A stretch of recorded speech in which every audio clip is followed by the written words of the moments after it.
Bonjour à tous, j'espère que tout le monde va bien. Aujourd'hui, donc, je vais partager avec vous un gâteau d'anniversaire que je vais faire pour ma fille. Donc, avec une recette très simple et très facile. Et une génoise moelleuse, onctueuse, plus une crème de chantilly très facile à faire. Donc, on y va pour la recette. N'oubliez pas de vous abonner à ma chaîne et de liker si la recette vous plaît. J'aurai besoin de 7 œufs, 250 g de farine, 120 g de sucre en poudre, une pincée de sel et 15 g de levure pour faire la génoise. Et après, on passera à l'étape suivante. À tout de suite. J'ai cassé mes 7 œufs, donc je vais mettre une petite pincée de sel, faut pas l'oublier. Je vais mettre 120 g de sucre, donc je vais doubler le volume de ce mélange et je vous retrouve après.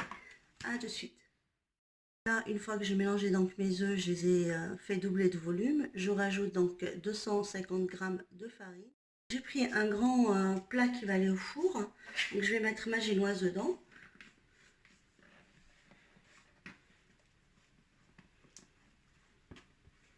Donc c'est un plat qui fait 27 cm sur 40, donc ça va être un grand gâteau. Donc, que j'ai choisi pour le faire la génoise.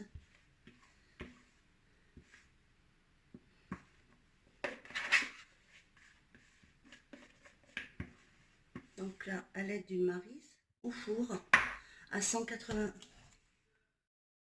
Donc pour faire le sirop pour ma génoise, donc là j'ai mis 300 ml d'eau, dont je vais rajouter 120 g de sucre. Donc je mets 120 g de sucre, je vais mettre à feu doux et après je rajouterai 2 cuillères à soupe de vanille liquide à ce sirop. À tout de suite. Donc là mon sirop est prêt. Je vais rajouter donc 2 cuillères à soupe de vanille liquide. Voilà, ce sera le sirop pour arroser donc ma génoise une fois qu'elle sort du four. Et je vais réserver, le laisser refroidir. À tout de suite pour la suite.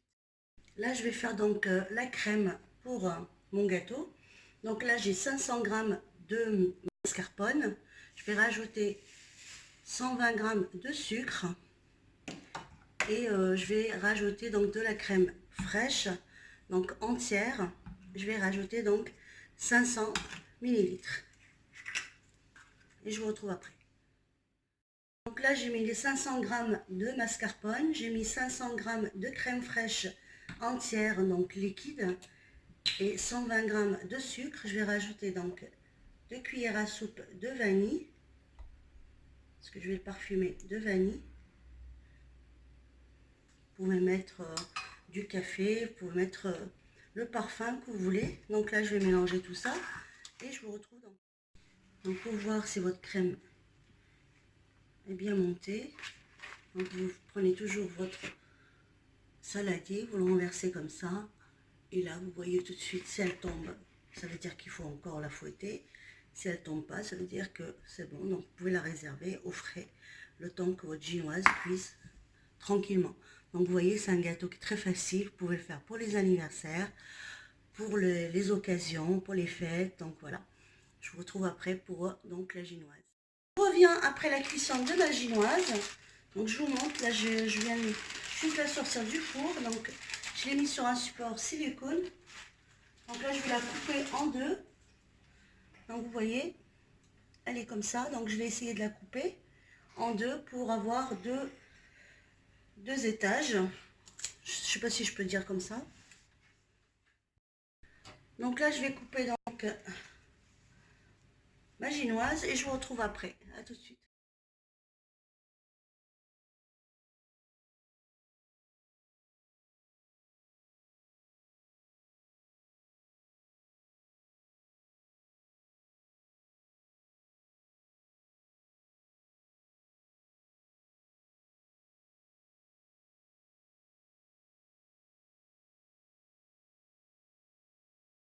J'ai mis la première couche donc de la crème.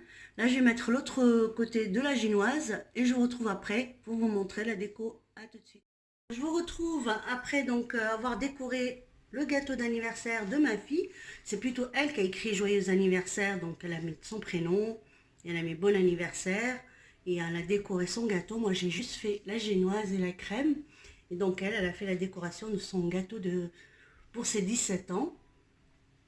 Donc j'espère que ce gâteau vous fera plaisir.